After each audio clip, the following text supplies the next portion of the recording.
Hey everybody, thank you for tuning in with us here today. I know it's been a while since we've brought you a video here from Astris. We've kind of got past COVID a little bit, and we're at a point now where we're being able to see a lot of your faces again out here at the winery. It does us really good to see you all, but we have some new wines we're releasing here for the summertime. Some of you have probably received these in wine club shipments, and some other of you may have been out to taste them here with us at the winery. I know for sure we'll have some new ones here that none of you have tasted yet if you're watching this video as it's being released. But we just wanted to get them out here to you and talk a little bit about these wines that we're so very excited about. My name, if you don't know, is Mitchell Chirac, and this is our winemaker, Mike Nelson. And we're gonna get into some of these wines here today. You ready, bro?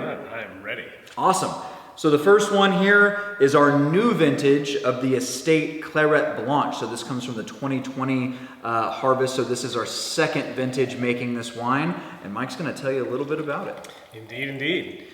So this, as Mitch mentioned, is our Estate Claret. So first things first, thank you to all of the club members who helped us harvest this. This was hand harvested in mid-August of 2020. It was whole cluster pressed. And then we did a little bit of a different winemaking process on this wine than we did in the previous year. I've got a little prop here. So I've got our 2019 vintage of Claret here next to our 2019. And as you can see, the 2019 is much lighter than the 2020. Claret is known for being a very light wine, but we did want to try to make it in a slightly fuller bodied style than we did the previous vintage. So what we did is we started the fermentation in a stainless steel tank, and then as soon as it was started, we then barreled down about 60% of the fermenting wine into neutral oak barrels. The fermentation took place for that wine completely in barrel. We had bungs with little airlocks on them to make sure that no air got in, but all the fermentation gas was getting out. Stirred the lees up after fermentation had completed about once a week for 6 months. And as you can see, it's much more fuller bodied, a lot more color, a lot better mouthfeel. Just kind of amplified the wine as opposed to having kind of a lighter, more softer style. So what was cool to me about just the 2019 vintage of the Claret Blanche, so for those of you who aren't super familiar with that wine, we were actually the first in the state to bottle a single varietal Claret Blanche, and it was actually our first estate wine as well, so a lot of firsts. Those vines had only been in the ground year and a half, one might say. What? The Claret vines? From the first vintage? From the first vintage? No, those are third leaf. Third leaf, right, but not long that the vines had actually been in the ground here on the estate. Relative to what some other vineyard managers or winemakers would say, usually you want to have those vines in the ground super long time. Sure. 5 years. Yeah, exactly. So what was really cool to me about that 2019 vintage was even as little time as those vines had been in the ground, you were already getting great minerality from the limestone soil. With this wine, you still have that beautiful kind of limestone minerality, but like you said, that barrel fermentation of a big portion of these grapes really increases the overall mouthfeel to where it takes it a little bit more to that almost like mineral-laden Chardonnay type body, more so than in the 19, which was so light, so crisp, so just kind of mineral acid, and that was that. With this, you've just got an exceptional amount of body and mouthfeel in just one additional year difference. But like you said, comes from that new winemaking technique as well as having these vines been in the ground for a little bit longer. For sure. And just for like points of reference, I would say our 2019 Claret was very similar to like a Vermentino, nice and light, good minerality, a little bit of floral characteristic. And I think Mitch nailed it on the head. There is a very definitive like Chardonnay-ish body style to the 2020, which is very exciting because you still do get that minerality. You still do get a lot of that melon. I still get that honeydew melon, that cantaloupe kind of, it's somewhere in between those two. Lots of minerality. This is an oyster wine, man. Oh, yeah. I mean, this is reminding me of Chablis a little bit in terms of having a little bit of that flinty kind of minerality with that kind of nice body, good crisp acidity. Just a really beautifully balanced wine that is taking me into this like kind of fresh, like sitting outside eating shellfish kind of a seafood tower, lobster. That sounds amazing. I'd be in for that. Yeah.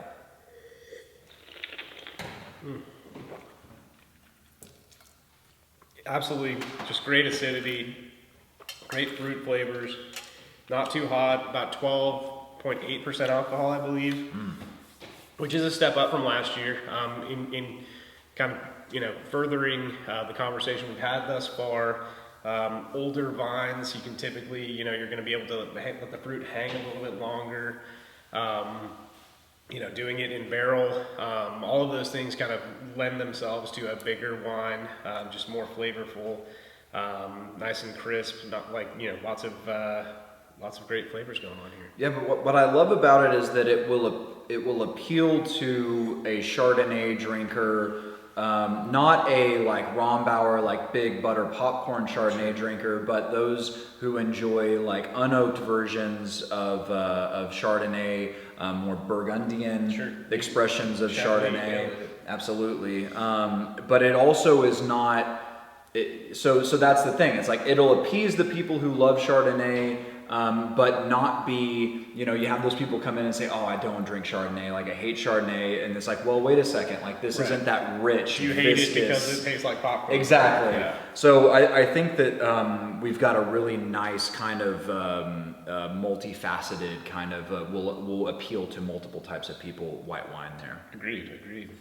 Next wine up. This is a wine that, I know I'm personally really excited about it, and I think that you probably are too. You're probably excited about all of our wines, but but this is our new vintage here, new white blend called Stello. Reason that I'm excited for it is it's just a beautiful combination of grapes from multiple different terroirs across the state. So Mike, tell them a little bit about Stello here. So Stello was years in the making.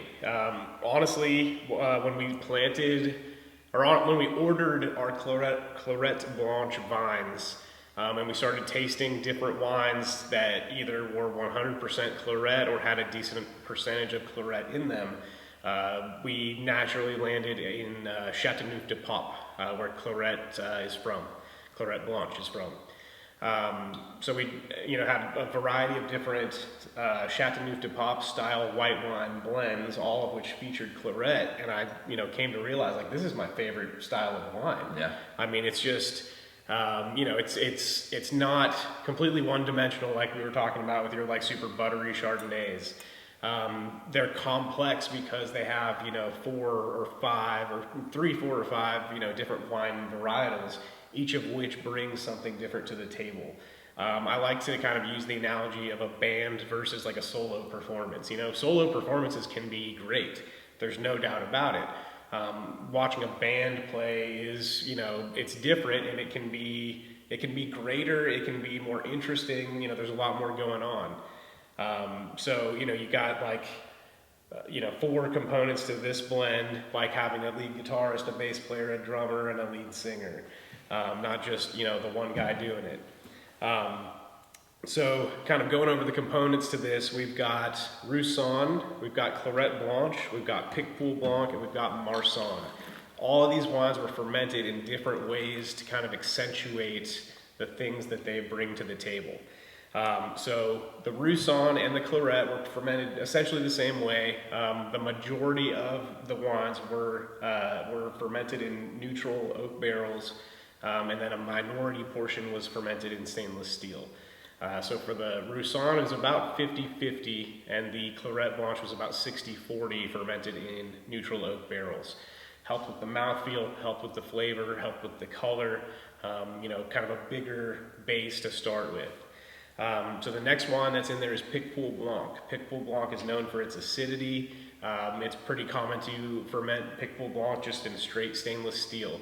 It kind of, makes that acidity even crisper. It doesn't, add any flavors or unwanted, components to it. So you get that nice crisp acidity. You get that green apple. You get that You get that lemon, really nice kind of addition there. And then last is the Marsanne. Marsanne we fermented in concrete, but kind of similar to what you would get in a barrel as far as like oxygen coming in and out. Concrete's very porous. So yeah, you get like this kind of nice waxy kind of honeysuckle characteristic, and the concrete fermentation kind of gives it that extra mouthfeel, so you can really kind of pick up on that like thick, like dripping honey characteristic. Absolutely. So you get all those things added together, and you get a really nice blend. And these are 4 wines that or 4 varietals that you would for sure see blended together: Roussanne, Claret, Picpoul, Marsanne. Some other blends might incorporate Grenache Blanc. They might incorporate some Viognier, depending on if you want kind of a fattier wine, if you want a more floral wine, if you want to kind of accentuate the stone fruit, you may, kind of include some of those other varietals. But for Texas, for our terroir, for what we have growing in the estate, for what goes naturally well with that, I really like I think we nailed it on the blend percentages and kind of what each one brings to the table. Man, undoubtedly.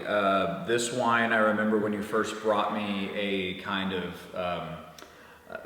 people would know of it maybe as like a barrel sample, a tank sample, but essentially you had pulled all the varying parts from these wines at the production facility, blended them together, and brought me some of it to taste. And I remember just being blown away by this wine from that moment on. And I think that it is exactly to what you said. Each of the component parts brings something to the table. I think that you get a slight bit of that minerality coming from our estate Claret Blanche. You get that kind of waxy tangerine honey character, even though the Marsanne's only 10%, right? 10% Marsanne, but it's there. It shows through really beautifully. It's not just being added in because we had some Marsanne lying around. It plays a role, even as the smallest player in this blend. It plays a role as well. And then I think too, what's really cool about it is that, right now we're so excited in the Texas wine industry to be able to label our wines with AVA designations, with vineyard designations. But for me, it's really cool that this is just a Texas white blend, because these grapes all come from different terroir across the state. So not one single vineyard, not even one single AVA. And as someone who's a big fan of kind of the idea behind blending grape varietals, it's really cool to me as well to blend terroir across the state and come up with what I think is a beautiful expression of Texas wine, but even a wine that I think that can compete with some of those really expressive, beautiful white wines of the Châteauneuf-du-Pape region. I would agree with you. So cheers and good job on this one, brother. Thank you, sir. As far as food pairings with this, I mean, I'm going to take this moment to plug a new experience we have here at Astris, which is our food and wine pairing experience that I host here in our dining room. I pair this wine with a really complex kind of field pea and grain salad, it works really beautifully. And if you haven't had it, come by and check it out because it's awesome. Very delicious. But I think about kind of, where the idea of this wine came from, and that kind of like south of France kind of Provençal kind of style of food. And I'm thinking about like herbe de Provence, and I'm thinking about like we're heading into like the bulk of summer right now, and I'm thinking squash, zucchini, tomatoes, olive oil, fresh roasted vegetables, yeah, herb crusted chicken, yeah, like shrimp, like chili pepper shrimp, something, Yeah, I mean, it would be right at home with any of those provincial, south of France, style, Niçoise salad. Yep. I I think about like this wine and like having all of these kind of raw component pieces showcasing beautifully, and I think that matching food that way would be excellent as well. Just simple ingredients that are seasonal work really well with this right now. You know what I think would be a very interesting thing to just snack on with this is like some black olives. You always think of like green olives with wine, but black olives in this with the butteriness. Yeah, because they don't have that real high kind of salt content that like a green, like a martini olive or something like that would have. So yeah, that kind of buttery black olive could be, man, now you guys, I'm gonna have to go get a can of black olives from HEB. Yep. I think you guys are really gonna like that. You know, it's very common for you to see red wine blends, and I think it's less common for people to do white wine blends. You know, people think that white wines need to be a single varietal. They shouldn't be too complex. They're, you know, not going to be paired with rich, complex foods, and why not, man? Like, you know, the way that these varietals complement each other, go together, the food pairing options that you have with a wine that has that diversity of flavor, it's just endless. It's endless. Yeah. Undoubtedly. I think y'all are gonna like it. Yeah, that's a beautiful wine. We have not. So these first three wines you have not seen in a wine club shipment, and you probably will not. Well, at least for a while. I think the Stella will probably have in the September, fall shipment, but we're still a few months out from that. We actually technically haven't released any of these first three wines yet. What are our plans as far as that's concerned? I would imagine that you will see the Claret or the Stella on the tasting menu not too far into the summer. So we'll get to this later, but we've got some new rosé. It's been selling very well. That'll probably come off the tasting menu sooner rather than later. It'll still be available for anybody who wants to get a bottle of it. But we're going to use that slot probably for the Stella, I would imagine, first. Awesome. Yeah. Awesome.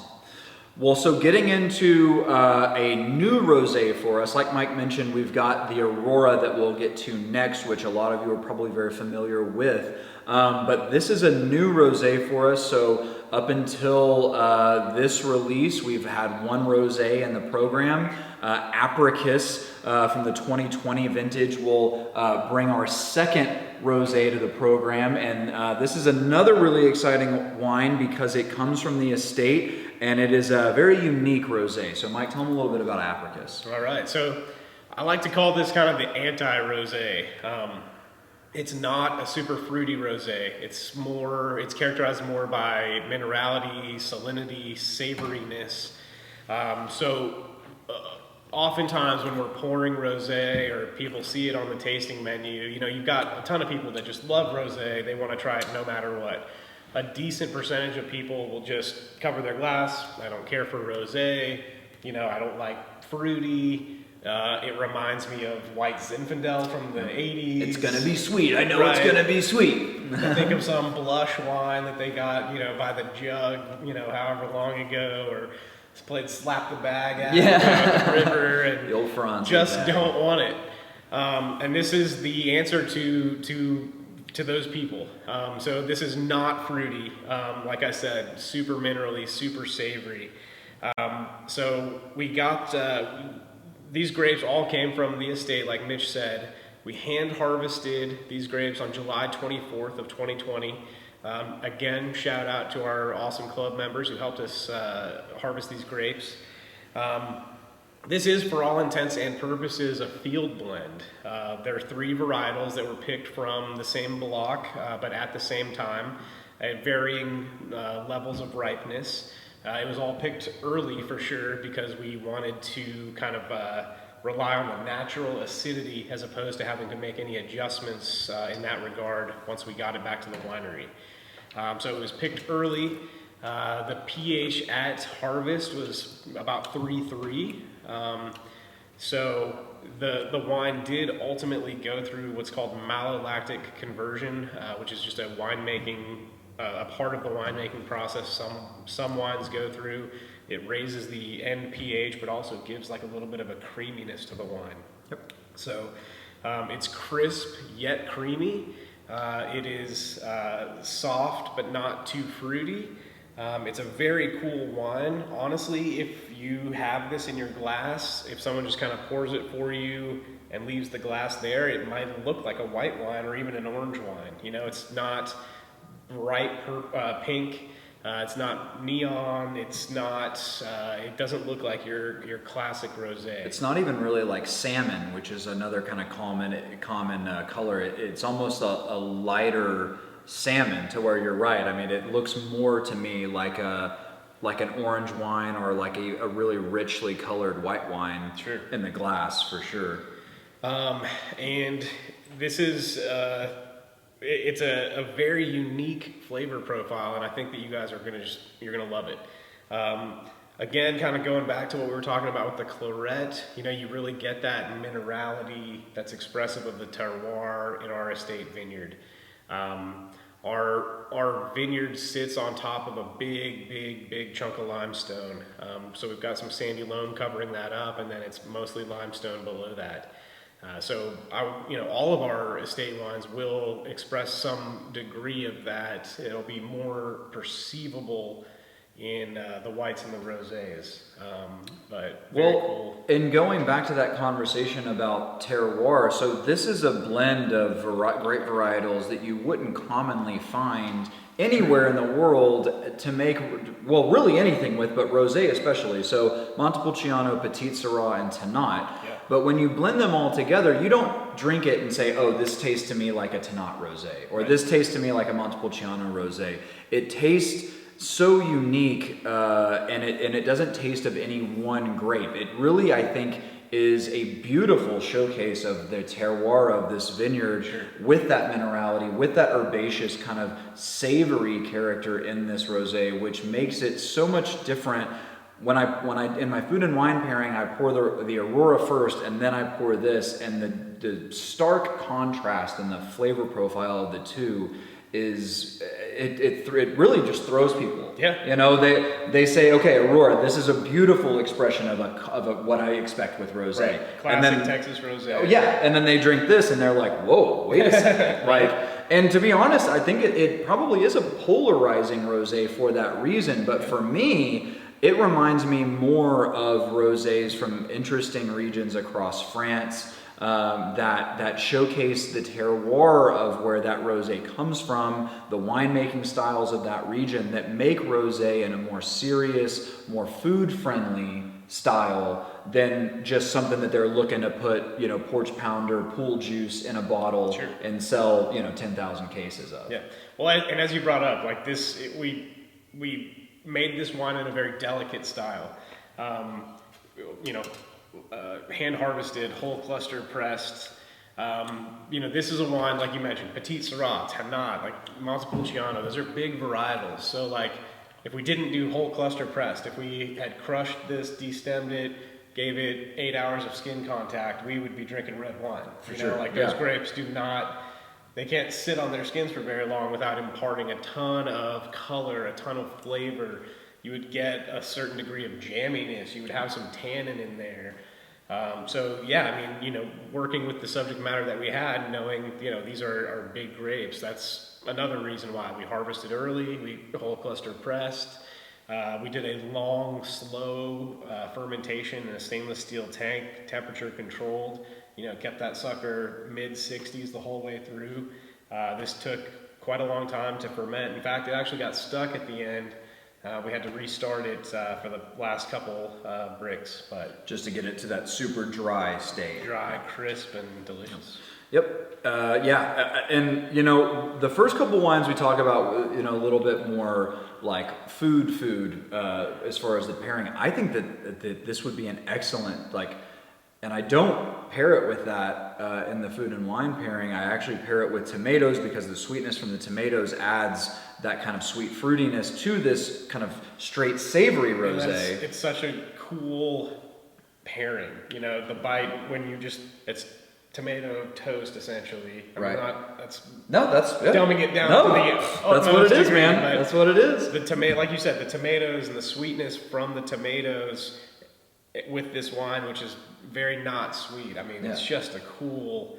You really taste like the herbaceous side of it. You taste the savory side of it. It's a great. I think that having something on the sweeter end of the spectrum really, when you talk about food and wine pairing, it's like you're either looking for your wine to add something to the food that it's missing, or just be a fun partner. Not so much the other way around, but with that pairing, that it's cool to see that the sweetness in the tomatoes actually showcases the herbaceous savoriness of this wine even more. But as I'm drinking this wine now, the only thing I can think of is that I wish that I had some nice like soft cheese, like semi-soft cheese with a little bit of a bite to it to go with this. I think that this is a beautiful Chev, exactly. I think Chev, that Granberry Gold, which I still need to figure out who makes that cheese. Yeah, that's really good. Granberry Gold at La Bergerie,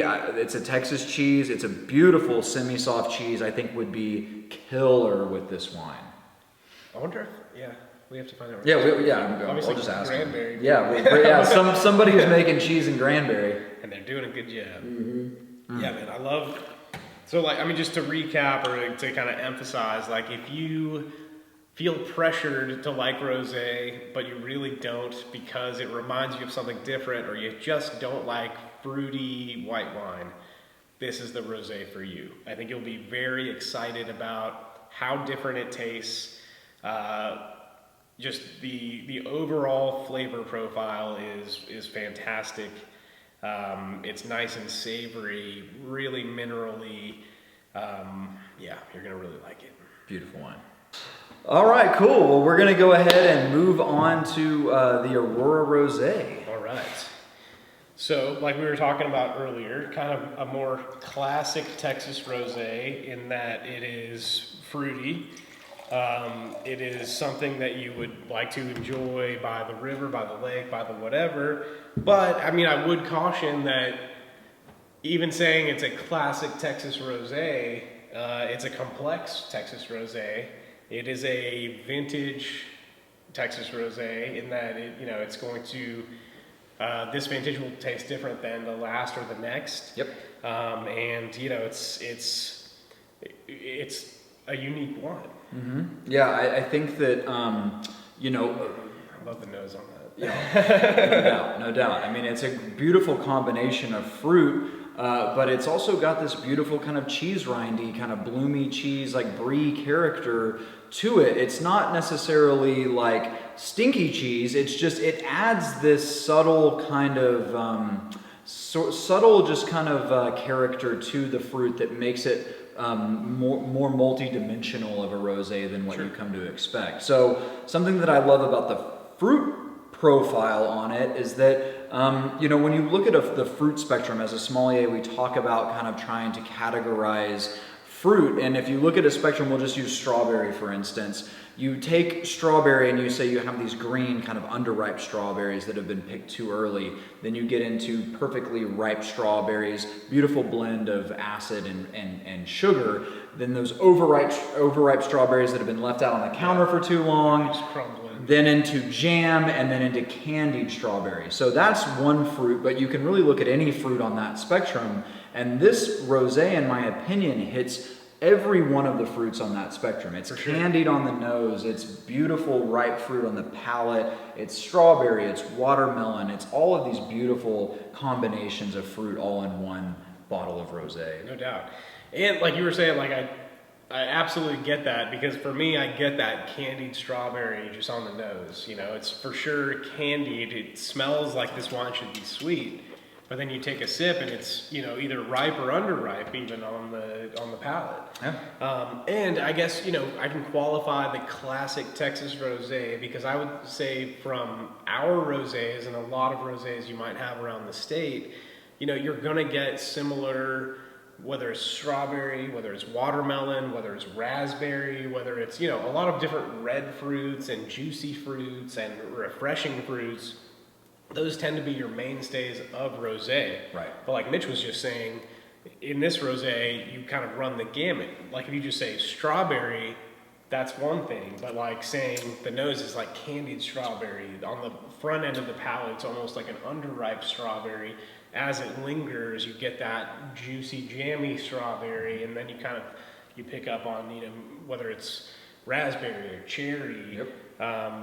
Very cool things going on in this, but this is a quintessential, this is a chill this down, drink me outside rosé. Undoubtedly. So like to talk about the difference in the two. So you mentioned this one went through malolactic conversion, which is essentially like taking the acidity you'd find in a lemon and converting it into the acidity that you'd find in like an apple. So it goes from that sharp, real citrus type acidity into a more creamy, smooth acidity. Or I mean, and it's so when you say malolactic, it's malic acid being converted to lactic acid. Lactic acid, like it's in ice cream. Yep. It's in lactose products are gonna have lactic acid. Right. Creamy for sure. Yeah, no doubt. And so since this one didn't go through that, you've got, not only is there a flavor difference in the two rosés, you've got a kind of textural difference as well, with this one having more of that bright, crisp acidity as opposed to that smooth, creamy acidity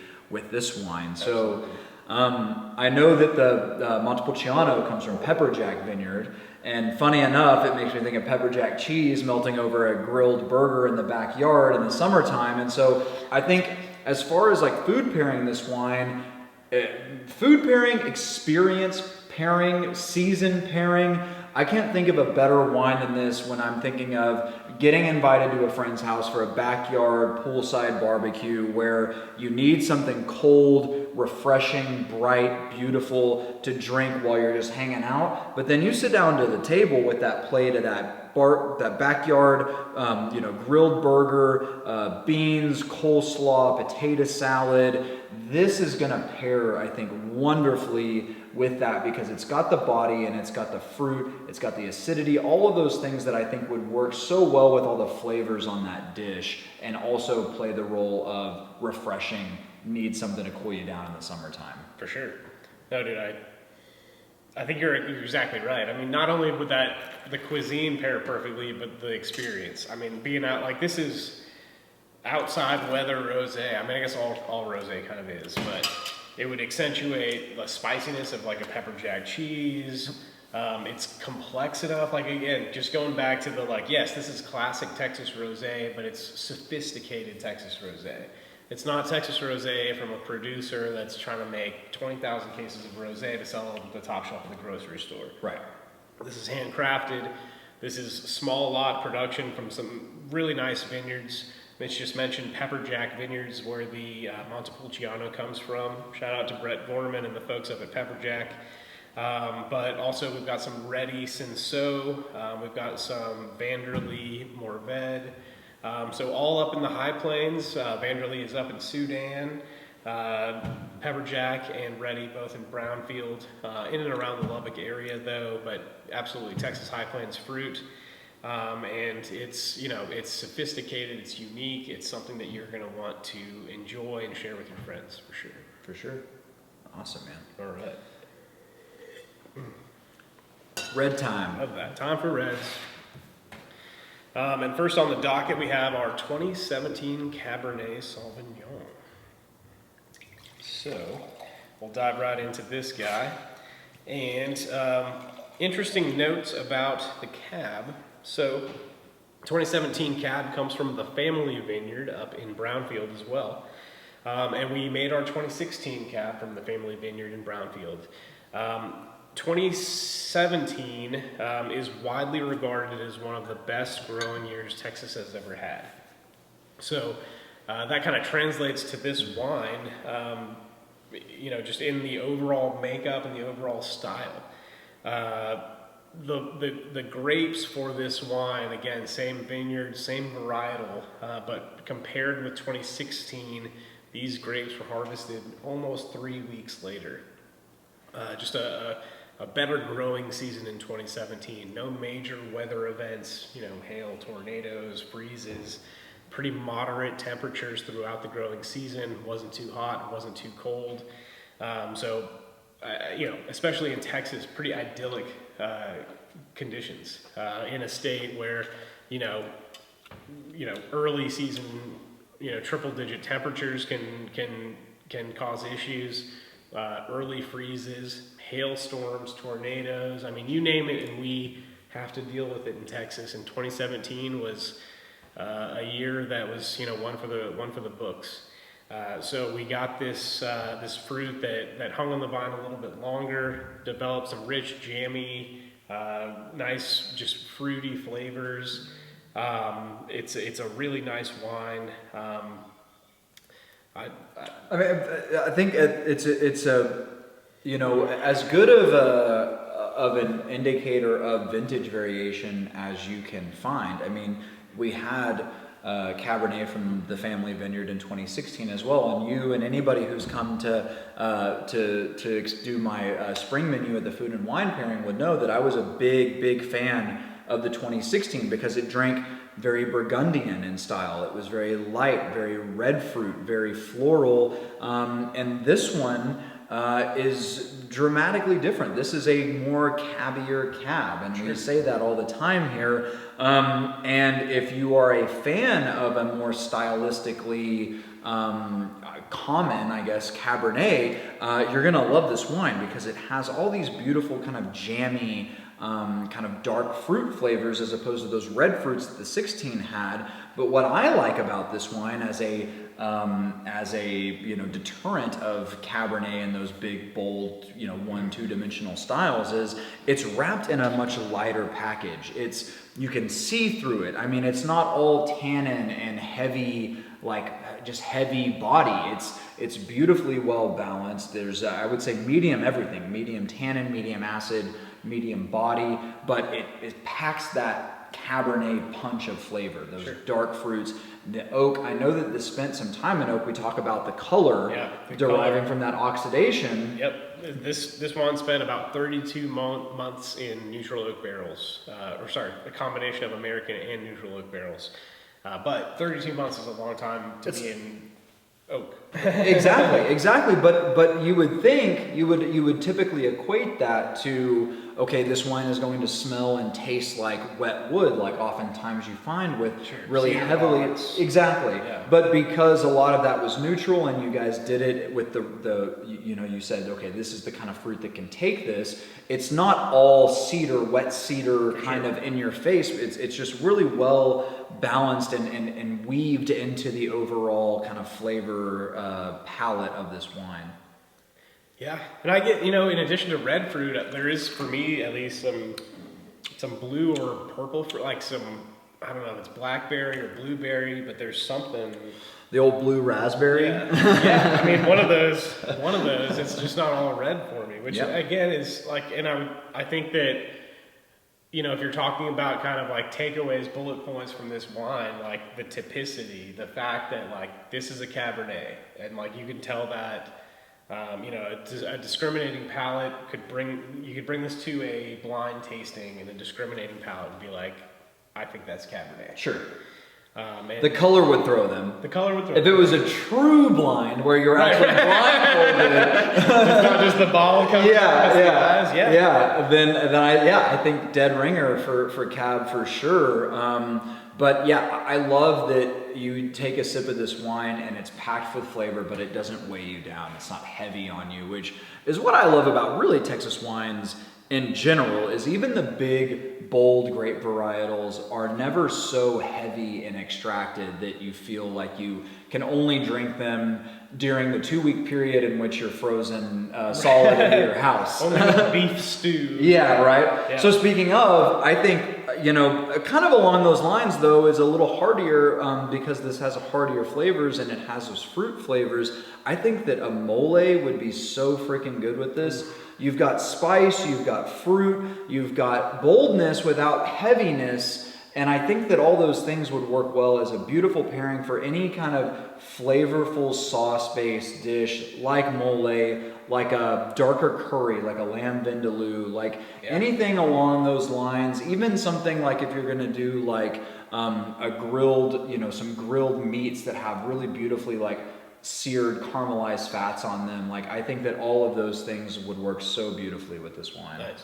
Would you say that, you know, given that Texas wine, Texas Cab is fruity but not necessarily jammy, the consistency is, you know, not opaque and inky, would you say that Texas Cab kind of lends itself well to spicy food? Oh, without a doubt, because that fruit helps to neutralize. You mentioned mole, you mentioned vindaloo, like these are spicier dishes, and not necessarily hot spice, but just spice, like driven, like the spice and the pepper are kind of driving the flavors. Yeah. Not necessarily like melt your face off with heat, right. But that kind of almost dried chili, yeah. kind of stewed prune kind of combination. Of light fruit accentuating or contributing to the spiciness of a dish, especially one where this, it's meat, spicy meat, or a meat sauce. Well, yeah, I think you could kind of compare it to something like a habanero. Habaneros have their hallmark. Yes, they're known as a spicy pepper, but their hallmark is that fruity character that you get from habaneros. And I think that we're kind of talking in the same vein of fruit accentuating spice and spice accentuating fruit, and the two being very like harmonious with each other. And I think that yes, absolutely. Nice. Well, I know. So this was in everybody's wine club shipment in May. I hope you guys enjoyed it, but this will be a hallmark or kind of a mainstay on the tasting menu, I would guess, for the next like 6 or 8 months. It'll age well too. Absolutely. Sure. So this has been in bottle now for about 6 months.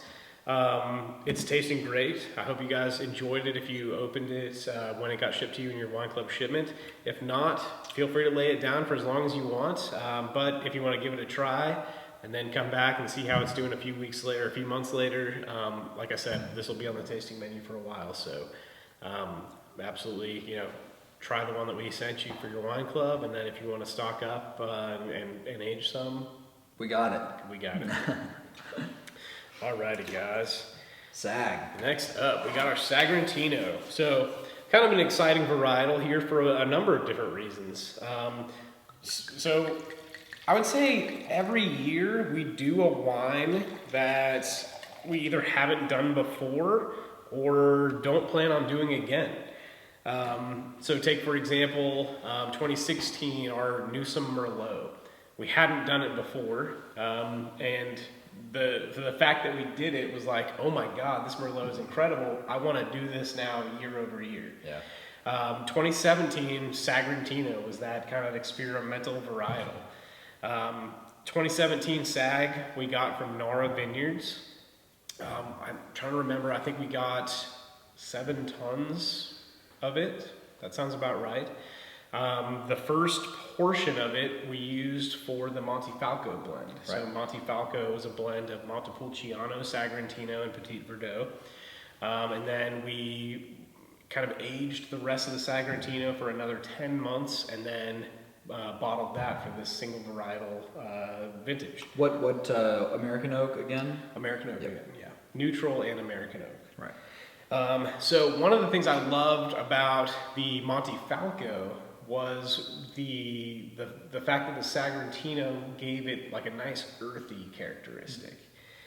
For me, in the Montefalco, it manifests itself as like a coffee, a tobacco, maybe garden soil. Yep. Which is cool because you get that kind of earthy quality, and in a blend like that that's paired with Montepulciano, you get kind of this juxtaposition of earthy and fruity.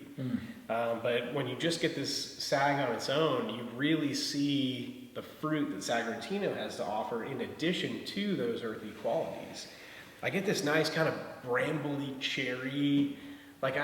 For me, this reminds me of like a Barolo or some Nebbiolo based wine, because of the brambly, like almost like I don't know if rustic in the sense of, I know rustic is used very like commonly in Italian varietals, but just that kind of like brambly kind of stemmy kind of quality. Is that kind of what you're getting at? Yeah.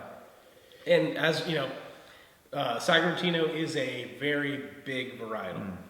I just took a huge sip, and as I'm saying this, my mouth is drying out because of the tannins. I've heard the adjective of Italian tannat used for Sagrantino. It's big like tannat, lots of polyphenols, lots of anthocyanins, lots of tannins. So it's very good for you. It is. That's a true statement. But it's a big wine. I mean, it's one that probably does beg for food. Drinking on it on its own is doable, but I think easily one of the most tannic wines we've ever made. I mean, sure. all over the gums are being sucked dry, like you mentioned. But for me, one of the things I was most excited about with this wine was I've had some Sagrantino before in the past, and I find them to. And I don't know if it's just because of the varietal or because of the winemaking style, but I find that they're kind of made in that, okay, this is a big grape that can throw a lot of color. Let's make it in a very kind of California cab style. And I find them to be a little bit one-dimensional. With this, like I'm smelling it, and I'm smelling like vanilla, but like if you like make like a custard or something, you scrape all the insides out of the vanilla bean and you have the bean left. Okay. It's just kind of that like stemmy, kind of Leftover, woodsy, like that hint of vanilla, but in a woodsy package mixed with the soil. I get the soil component without a doubt, like garden soil for sure. But then you go in and you're like, there's tons of like nice dark fruit in here as well, like you mentioned. You know what's interesting is I don't get it now so much, but when this was in the bottling tank and we had just filtered it, there was this very definitive like forest floor.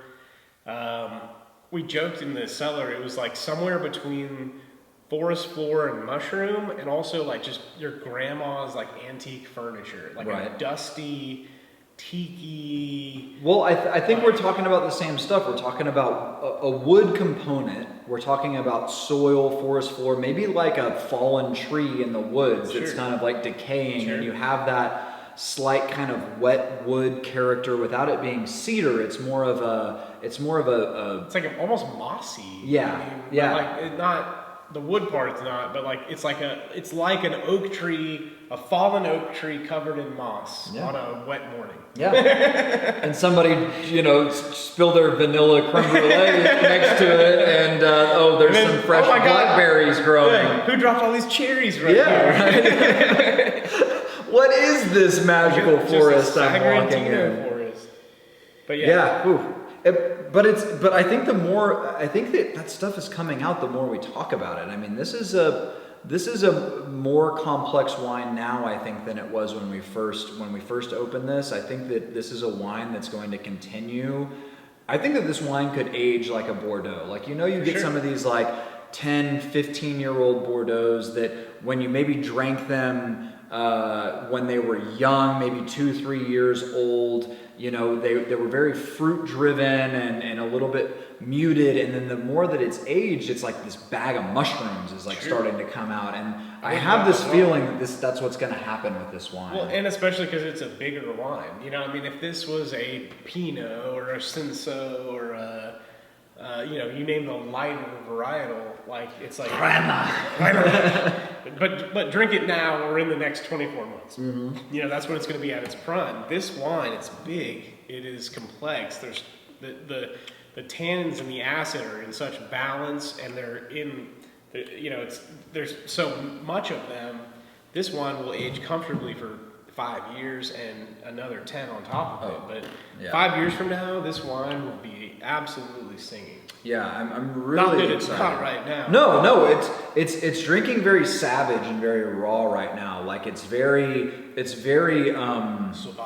It's a hedonistic kind of pleasure right now, but I think that as it ages in the next like 10 years, it will have additional complexity to it that either now or then make it an excellent food pairing wine and really just a treat kind of to drink on its own. It kind of reminds me a little bit of drinking like a young Cornos or something like that, where it's like, that you probably shouldn't have opened it right now, but it's a thrill to be drinking it in the moment. You're by no means disappointed. No. But, what you did is, now 5 years from now, you don't get that extra bottle. Yeah. I would agree. So from a food pairing perspective or just a enjoyment perspective, are you pairing this with food? Are you pairing it with cheese or an appetizer? And what direction would you head? I mean, right now, I might be ripping a cigar with it. All right. Honestly, I think that I'm trying to think of a food that, these first 5 wines, something kind of immediately jumped into my head. Like We don't have a script for this, guys. This is very, like, we're playing jazz up here. Indeed. And something jumped into my head for the first 5 wines. This one, nothing's immediately popping in. Do we get to go back? Because I thought of something for the apricot. Oh, you wanted to hit that one up again? No food, and again, like, these first 5 are all very, like, they're all very seasonally correct right now. But I have to be completely honest, I'm thinking about having a cigar and a nice leather chair next to a fire drinking this wine right now. Yeah. And that's my honest opinion as to what's coming to mind. Hey man, put it in the cellar, or put it in the wine rack, and open this bad boy in November, and maybe a post-Thanksgiving cigar or something. Yeah, absolutely. Yeah, this is for sure the wine that's like, you bring all the wines to Thanksgiving, and they're mostly like Pinot, Grenache, this like very classic Thanksgiving, kind of wines. But then there's always a couple bottles that are brought out at the end that are the big bold wines. It's like, okay, now we've been drinking all day. We need something big to kind of pop us in the mouth. Or like, you bust out the chocolate pecan pie, and someone's like, I want red wine. I'd be curious on this one to see a sweet pairing. It's tough for me generally, sweet food with dry wine, but this one is so big that I'm curious to see what that pairing would be like. Stay tuned. We'll figure that out. We'll do some research. And I'm like, I happen to have a pecan pie right here. Funny you should mention that. Cool, man. Well, hey, I gotta tell you, I'm really, really pleased with your new lineup of wines, man. I think that these are all spectacular wines. I'm excited to share them with people. I mean, I've got 3 of the 6 are on the Food and Wine Pairing Experience now. The others, we're going to be releasing a couple of them. The new Claret will be releasing. The Stello and the Cab have already been put in Wine Club shipments, and I'm excited to have people come through and try these wines and to see some feedback on them. Absolutely. Cool. I'm trying to remember. I think Sagrantino will make its way onto the tasting menu not too terribly long from now. Okay. We want to keep some diversity there. It's tough to have like Sagrantino and Tannat at the same time. Right. Those are 2 pretty big wines. Yep. But yeah, so come visit us in the tasting room. We've got all these here. Happy to open them for you. Really excited to talk to you about them. We miss you guys. We'll see you soon, I hope. And yeah. Awesome, guys. Thanks for watching. We'll see you next time.